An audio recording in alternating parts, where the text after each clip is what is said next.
नमस्कार। आज हम देखेंगे जॉइंटिस। जॉइंटिस जिसको हिंदी में पीलिया बोला जाता है। सामान्य तौर पर ये 3 प्रकार की होती है। 3 प्रकार कौन से हैं? एक तो होती है pre hepatic jaundice. Pre hepatic मतलब ये लिवर जो है, लिवर से पहले अगर कारण हो और उसकी वजह से जॉइंटिस हो तो उसको बोला जाता है pre hepatic. Pre hepatic jaundice का दूसरा नाम होता है हीमोलाइटिक जॉइंटिस। हीमोलाइटिक मतलब RBC due to any reason, कोई बैक्टीरियल इन्फेक्शन हुआ, कोई वायरल इन्फेक्शन हुआ, ब्लड में कोई इन्फ्लेमेटरी चेंजेस आ गए, उसकी वजह से अगर आरबीसी टूट रही है लगातार तो उसकी वजह से जो जॉइंटिस होगा उसको बोला जाएगा प्री हिपैटिक जॉइंटिस और हीमोलाइटिक जॉइंटिस। दूसरा जॉइंटिस जो होता है वो होता है हिपैटोसेलुलर। जो हिपैटोसाइट्स होते हैं, लिवर के जो सेल्स हैं, लिवर जिन सेल से मिलकर के बना हुआ है, इन लिवर के सेल्स में अगर कोई खराबी आ जाए तो इस खराबी की वजह से जो जॉइंटिस होगी उस जॉइंटिस को बोला जाता है हिपैटोसेलुलर। अब ये जो है हिपैटोसेलुलर जॉइंटिस कब हो सकती है? जब लिवर में कोई खराबी आ जाए। लिवर की खराबी क्यों हो सकती है? जैसे अल्कोहलिक लिवर डिसीज हो जाए, जैसे अगर किसी को एक्यूट लिवर डिसीज हो जाए, क्रॉनिक लिवर डिसीज जिसमें हम बोलते हैं कि क्रॉनिक लिवर CLDs जो होते हैं कि क्रॉनिक लिवर डिसीज, जिसको नॉन अल्कोहलिक लिवर डिसीज में की कैटेगरी में भी रखा जा सकता है, या फिर वायरल हेपेटाइटिस जो होती है ABCDE 5 टाइप की जो होती है। इन वायरल हेपेटाइटिस के केस में भी जॉइंटिस हो सकती है। अल्कोहल कंजम्पशन जो करते हैं उनको अल्कोहलिक लिवर डिसीज की वजह से हो सकता है। जो अल्कोहल कंजम्पशन नहीं करते हैं, जो बहुत ज्यादा उल्टा सीधा खाना खाते हैं, उसकी वजह से जो नॉन अल्कोहलिक लिवर डिसीज होती है उसके चक्कर में भी जॉइंटिस होता है। सामान्य तौर पर लोगों को लगता है कि पीलिया हुआ है। पीलिया हुआ है। पीलिया बहुत सारे 3 टाइप का होता है। अगर हीमोलाइटिक जॉइंटिस था तो फिर वो आपका जैसे जैसे आरबीसी का फॉर्मेशन सही हो जाएगा, आरबीसी का डिस्ट्रक्शन जो खत्म हो जाएगा, आरबीसी लगातार जो टूट रही थी वो खत्म होगा तो जॉइंटिस ठीक हो जाएगी। लेकिन अगर लिवर पे कोई परमानेंट चेंजेस आ गए हैं, जैसे क्रॉनिक लिवर डिसीज CLD का कोई केस है, या फिर लिवर सिरोसिस ही मान लेते हैं, लिवर सिरोसिस अगर किसी को हो गई है और उस केस में अगर जॉइंटिस हो रही है तो अपन फिर बिलिरुबिन नहीं देखेंगे, फिर देखेंगे कि लिवर में जो फाइब्रोसिस हो रही थी, लिवर फाइब्रोसिस जिसको सिरोसिस बोला जाता है, अगर वो ठीक नहीं कर पा रहे तो जॉइंटिस ठीक नहीं हो पाएगा, जिसको हेपेटोसेलुलर जॉइंटिस के केस में रखा जाएगा। तीसरा जो जॉइंटिस का कारण होता है, जो आजकल बहुत हो रहा है, वो है पोस्ट हेपेटिक जॉइंटिस। मतलब यहां लिवर जिसका रीजन नहीं है, प्री हेपेटिक मतलब लिवर से पहले रीजन था, अब मतलब लिवर के बाद रीजन है। लिवर के बाद रीजन है तो मतलब आउटसाइड द लिवर है, लेकिन कहां है? जब बाइल लिवर ने बना करके गॉल ब्लैडर में छोड़ दिया और यहां से बाइल का जो सीक्रेशन है जो गॉल ब्लैडर में आके इकट्ठा हुआ, अब यहां से निकल करके वो जब पहुंच नहीं पाता है इंटेस्टाइन में, उसमें कोई ऑब्स्ट्रक्शन आता है, तब जो जॉइंटिस होती है उस जॉइंटिस को बोला जाता है पोस्ट हेपेटिक जॉइंटिस और ऑब्स्ट्रक्टिव जॉइंटिस। ऑब्स्ट्रक्टिव जॉइंटिस होने के कारण बहुत सारे होते हैं। एक कारण तो होता है कि गॉल ब्लैडर में स्टोन था, स्टोन निकल करके CBD में कॉमन बाइल डक्ट में फंस गया, उसकी वजह से ऑब्स्ट्रक्टिव जॉइंटिस हो गई। एक कारण हो सकता है कि बाइल डक्ट में कोई भी रीजन हुआ, कोई भी बाइल डक्ट का जो अंदर का ल्यूमन है उसमें कोई इन्फ्लेमेटरी साइन आए और इन्फ्लेमेशन की वजह से हीलिंग में वो थोड़ा नैरो हो गया। नैरो होने की वजह से ऑब्स्ट्रक्शन आएगा तो भी जॉइंटिस हो जाएगा, ऑब्स्ट्रक्टिव जॉइंटिस। कभी कभी ऐसा होता है कि पैंक्रियाज पहले खराब होता है, पैंक्रियाटाइटिस होती है, पैंक्रियाज के खराब होने की वजह से पैंक्रियाटिक डक्ट जो है, वो जो पैंक्रियाटिक डक्ट और जो कॉमन बाइल जो बाइल डक्ट आ रही है, और जो पैंक्रियाटिक डक्ट और बाइल डक्ट दोनों मिलकर के जो कॉमन बाइल डक्ट बनाती हैं, अगर इस कॉमन बाइल डक्ट में कहीं कोई भी ऑब्स्ट्रक्शन आया तो उस ऑब्स्ट्रक्शन की वजह से यहां जॉइंटिस आएगा। यहां गॉल ब्लैडर में भी कोई प्रॉब्लम नहीं थी, बाइल डक्ट में भी कोई प्रॉब्लम नहीं थी, प्रॉब्लम कहां थी? यहां।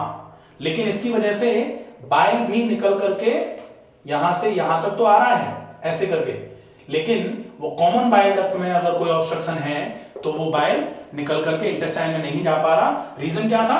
पैंक्रियाटिक डक्ट में प्रॉब्लम आ रही थी, पैंक्रियाटिक डक्ट में प्रॉब्लम थी, पैंक्रियाटिक डक्ट की वजह से पैंक्रियाटिक डक्ट में कोई भी इन्फ्लेमेशन था वो आके यहां फंसा, तो इसमें फिर ERCP स्टंटिंग वगैरह जो कराते हैं ना वो काम में आती है।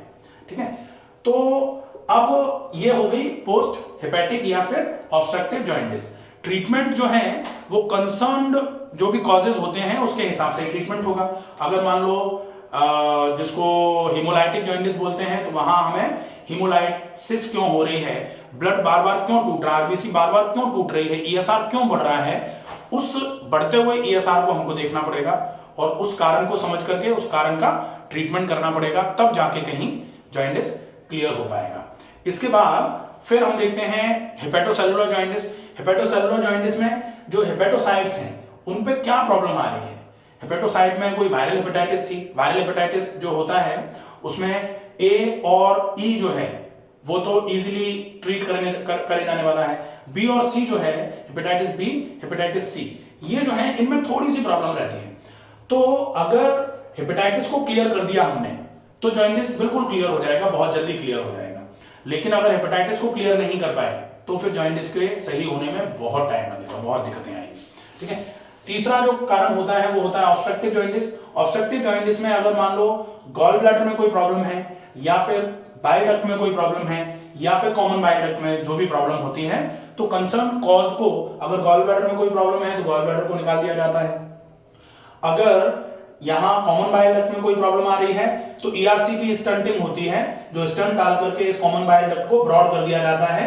और उसके बाद अगर मान लो इसमें कहीं कोई प्रॉब्लम रहती है या स्टोन की हिस्ट्री होती है तो पहले ईआरसीपी स्टंटिंग करी जाती है और उसके बाद में प्लान किया जाता है, महीने 2 महीने 3 महीने के बाद जब पेशेंट स्टेबल हो जाता है तब इस गॉल ब्लैडर को निकाल करके बाहर कर दिया जाए। ठीक है। अब जो नेचुरल प्लान हो सकता है इस ट्रीटमेंट, इस बीमारी का, वो हो सकता है कि हम खाने में बहुत सिंपल खाना जो बहुत आसानी से पच जाए वो खाना खाया जाए। बहुत मोटे आटे की रोटी, बहुत उबली हुई सब्जी, चिकनाई बिल्कुल कम कर दी जाए, मिर्च मसाले कम कर दिए जाए, मैदा बिल्कुल कम कर दी जाए। अगर हम ये करते हैं तो जॉइंटिस में लगभग हमको 15 दिन में बहुत अच्छा आराम मिलना चालू हो जाता है। अगर वो पोस्ट हेपेटिक जॉइंटिस नहीं है तो, पोस्ट हेपेटिक जॉइंटिस अगर होगा तो फिर जब तक वो कारण खत्म नहीं होगा, अगर ऑब्स्ट्रक्शन ही आया हुआ है तो उस ऑब्स्ट्रक्शन को खत्म जब तक नहीं करेंगे तब तक जॉइंटिस में आराम नहीं मिलेगा, ये ध्यान रखना पड़ेगा। ठीक है। पानी हम थोड़ा थोड़ा करके ज्यादा पी सकते हैं, ये मैं हमेशा बोलता हूं कि पानी पीने की अगर हमको परमिशन है तो ये सबसे बढ़िया बात है, पानी पी के हम बहुत सारे रोगों को सही कर सकते हैं। दूसरा, एक्सरसाइज हमें रेगुलर करनी चाहिए। एक्सरसाइजेज में हम एक्सरसाइज कौन सी कर सकते हैं, आप टहल सकते हो अगर टहलने की कंडीशन में है तो, नहीं तो फिर डीप ब्रीदिंग एक्सरसाइज हम ज्यादा से ज्यादा कर सकते हैं, बहुत बढ़िया रहेगा। ठीक है।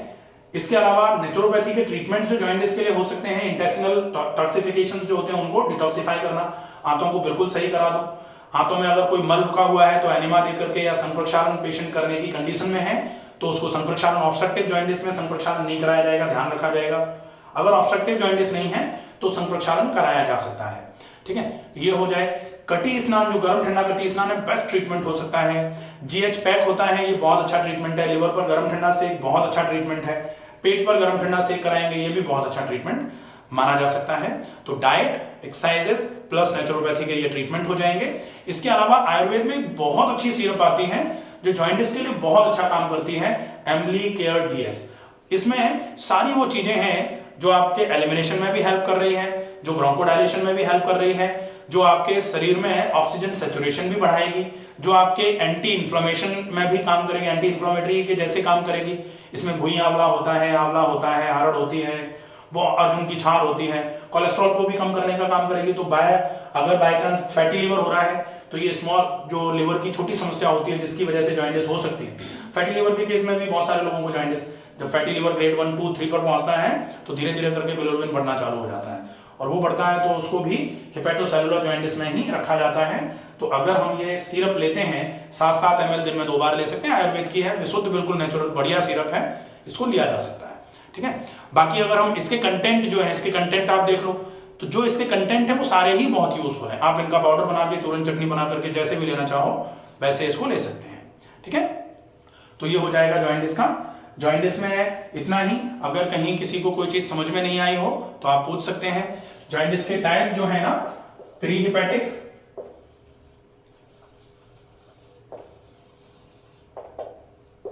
हेपेटोसेलुलर